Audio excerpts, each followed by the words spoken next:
something about yourself and about your business? Absolutely. So my name is Kristina and I'm CEO and co-founder of Swedish for Professionals. And we work with giving the best possible welcome to foreigners to Sweden. So what we do exactly is that we teach Swedish in an innovative way. So we offer courses in Swedish for Professionals. Yeah. Okay. And do you have any previous entrepreneurial experiences? Yes, I was working at another startup, so it was not my own startup, but I think it was a very good platform to sort of work in someone else's business and see how it works. And when you're working at a newly started business, you can, if you come in and you really show that you are ambitious, you can get a lot of you can have a lot of opportunities. Yeah. So I started as someone else's business, and I became, after 2 weeks, I became COO of the company. So I got a big responsibility. Yeah. And that has helped me very much so that I could set up my own company together with my team members and my co-founder. So at the first, the first company that you were working at before this, do you have any something you learned from that experience that you took with you into this one? Yes, absolutely. And I think the best is to just be hands-on and just do it. And to have the self-confidence of doing it and believing in yourself, and that you are, if you are hardworking and if you are ambitious, you will reach success. I believe so. Okay. I believe so. Yeah. That's good. Just to be ambitious. Did you develop your idea while you were working at the other startup, or? No, I did not. I started together with Claudia Olsson, and this was actually her idea from the beginning.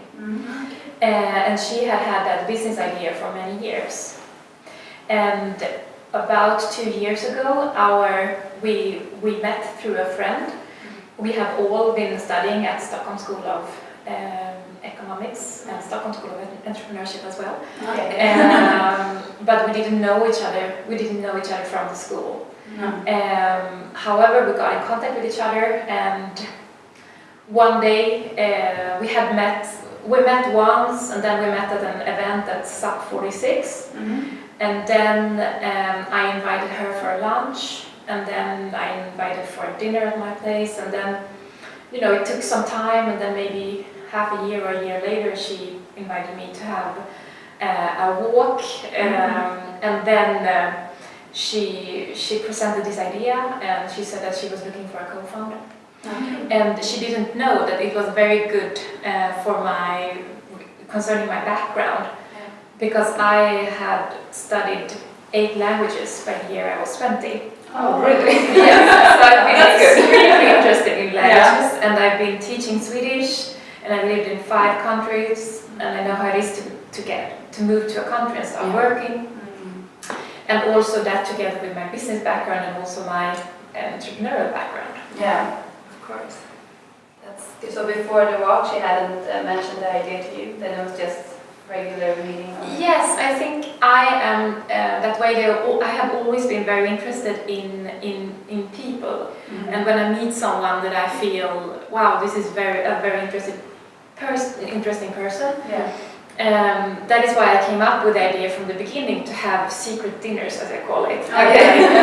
Take the chance to invite people that I don't know, but I feel, or I know a bit, but I feel very, people that are intelligent and smart and reflecting upon the society. And then I try to mix and have maybe 5 people that don't know each other, and we have a dinner and we have a theme that we discuss at my place. Oh, really? So this has been an opportunity for me to network and to gain new insights. So you don't know them at all from the beginning? It could be a mixture usually. It could be that some people that I've known for a very long time, and some people that I've just met at a startup event or something. So your passion was the language part when she presented her idea to you? Was it like the... I think from the real beginning, I saw the potential more and more. The more I started to think about the business idea, and because we started with writing a business plan, and throughout this work, it was the more I thought about it, the better I realized that it was. And we have always been very value driven. So we want to make a positive change in the society.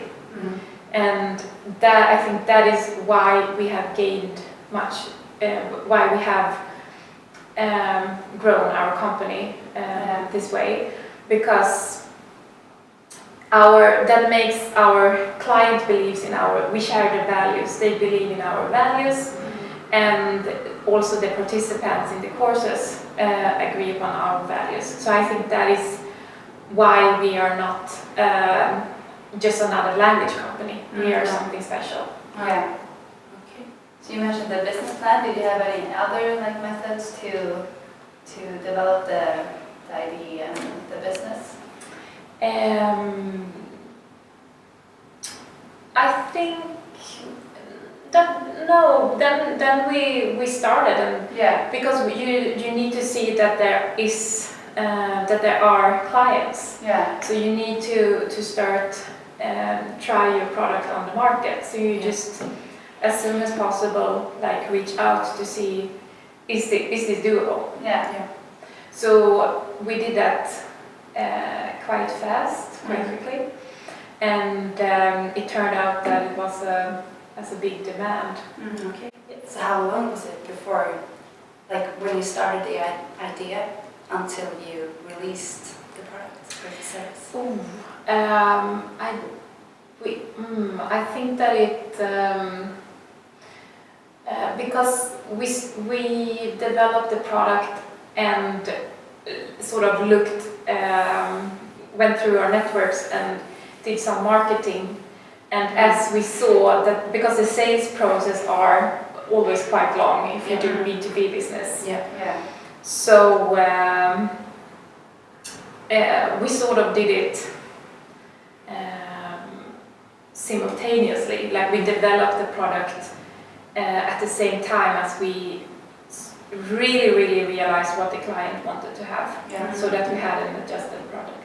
So is it correct that you tested some parts of the company in the market?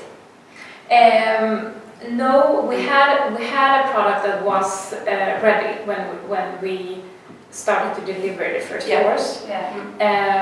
But we had made sure we were not sitting and just building a product and it's okay, now we're ready, now we're going out to sell it.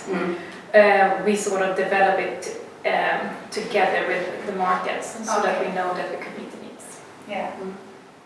So were you the first language teachers, or did you have a team already? We had a team already. So we had language coaches as well. And how did you find them? We recruited through networks and through advertisements, and we're just speaking with people because it's very important that you hire the correct, ambitious and hard-working people.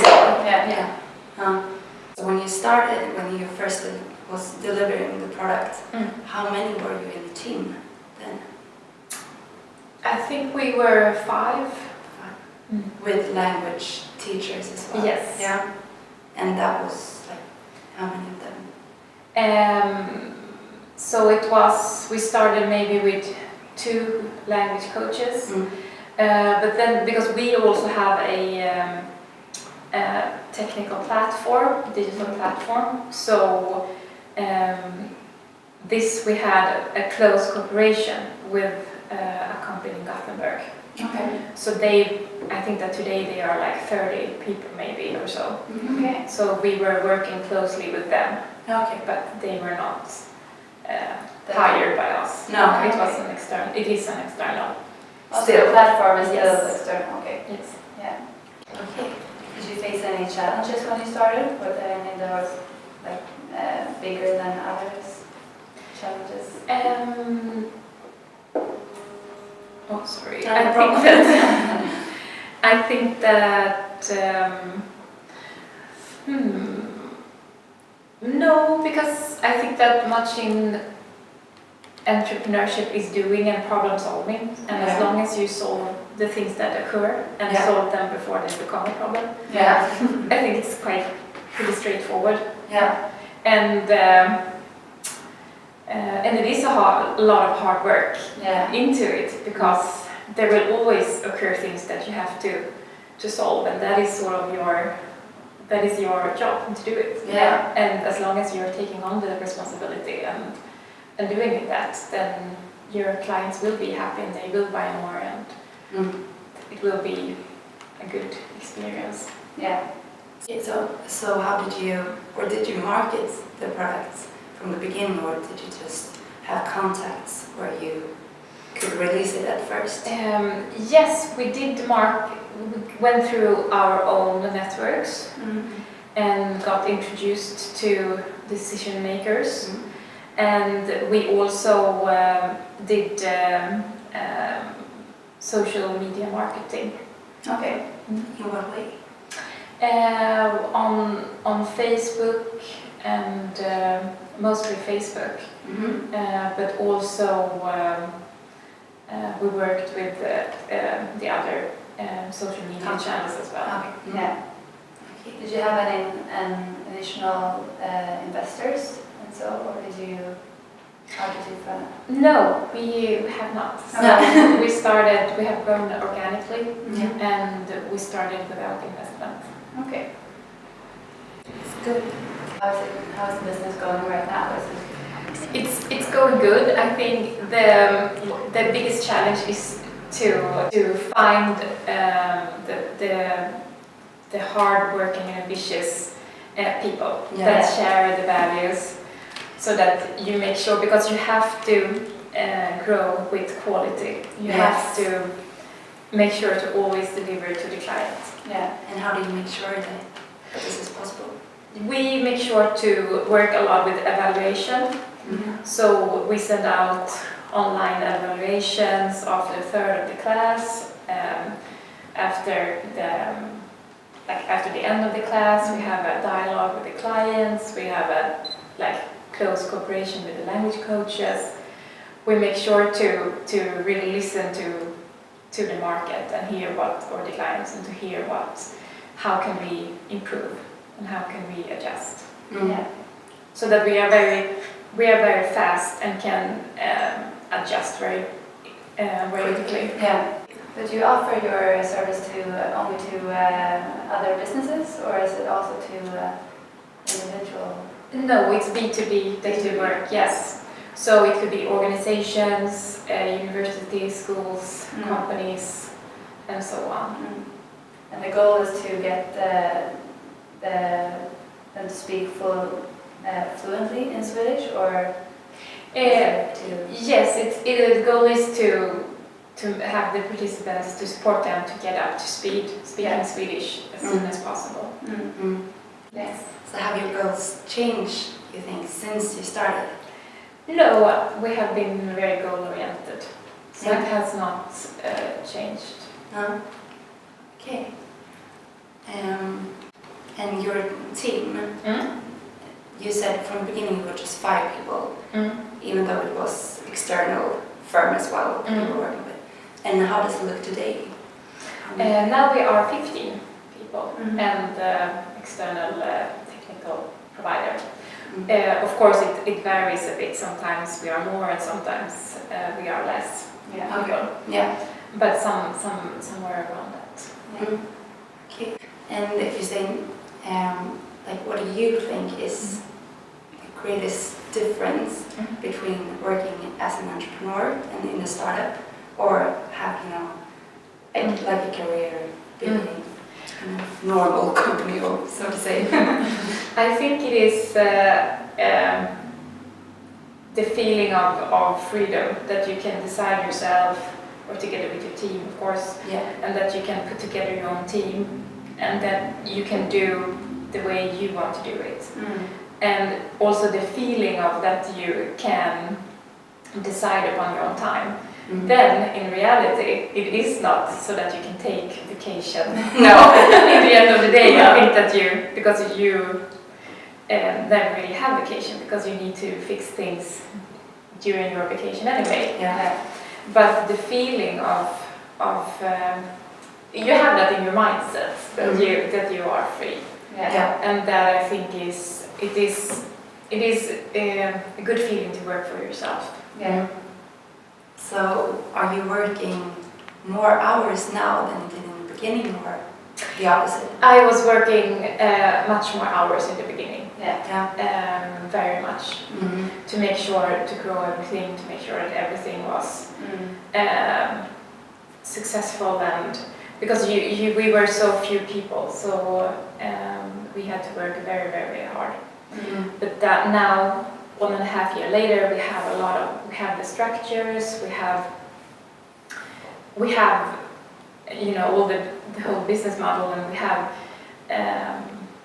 so many things, so now we are much more stable. Yeah. Is it running itself in some sorts? Is it more like a business that you don't have to take care of it as much? I am always trying to start an organization that can take care of itself. Yeah. So we can say that it should be more professional in the sense that it's not built upon it's not depending on one person or persons. Instead of it's on it's more like the title, the person that is like the experience should be in the company. Yeah. So and I think that we have a great team, and we are all working very hard, and it feels very good. Yeah. Yes, it feels that we are working hard and we are seeing results. Yeah. I was just thinking, like, if you ever came to a point and you like when you're looking back on it, like this I shouldn't have done, or this we could have done differently, or something like that. It's more smaller adjustments, and I don't know, maybe it depends on how you see upon mistakes, and so it's not maybe it's not something that you can separate from the process, because you never really know what is, you need to try an error. So I mean, for example, that we have tried different sales strategies, but I wouldn't say that it was a mistake. We knew from the beginning, okay, we want to try different sales strategies, and then the ones that works we will go for. Okay. So I wouldn't say necessarily that it's a mistake that we did that, because it was all considered. It was a strategy from the It beginning. was a strategy, yes. So it's interesting to discuss what is a mistake. Yeah, of course. And the other way around then, did you have anything that was really positive that you did, and you can like look at now and say that was the thing that led to success, simply like special parts of the journey? Yes, I think, as I said in the beginning, I think it's about that you have your values, that you know exactly what you stand for, so it's easy to engage the customers or magazines to write about you, or people to talk about you. So I think that is something that is valuable. Yeah. How many clients do you have right now? Do you have an estimate? So we work with a lot of big clients, such as Stora Enso, Aftonbladet, Johnson & Johnson, and we work a lot with the Stockholm School of Economics, for example. Yeah. And so we have around, I would say, maybe 20 clients. So we have that volume at the clients we work with. Yeah. So what is, you said your next step, is it going global already, or is it what's your next best step for? So our next step is to help with the newly arrived immigrants. Oh, it is that? Yeah. That is what we are working on now. Okay. That To was support. what we were discussing. Yes. It was, yeah. Okay. To see how we can support them in their language learning. Yeah. And, So it feels like you have the perfect opportunity Yeah. with your business yes. to extend it there. Yeah. So we are working on arrangements within Yeah. this field. You're in the process of developing a plan, or is it? We are looking for political support Okay. to spread our ideas. Yeah. So we are setting up meetings with decision makers, and it's very positive because we feel that they listen to us and that they think that we have very good ideas. Okay, and that they need our way of seeing upon education and Swedish learning. Yeah. So it feels very, it feels positive. Yeah. So it's very exciting to see where it will lead. Yeah. So you think it's close to It's always a long. Yeah. It's always a long way. Everything is relative, so. And I think that what we do is that we always celebrate everything that is positive. Yeah. Because you will have so many backlashes, and so to have one sales process, it's so many steps before, and I'm never certain until It's before done. it starts or it's done, Yeah. that it is actually a sales, because everything can happen along the way. Yeah. Yeah. So I think that is good to be positive and celebrate a lot. Yeah. Yeah. Okay, so Yeah. hopefully. Yeah. Yeah. Wish you good luck. Yeah. Thank you. You too. Thank you. Okay, thank you.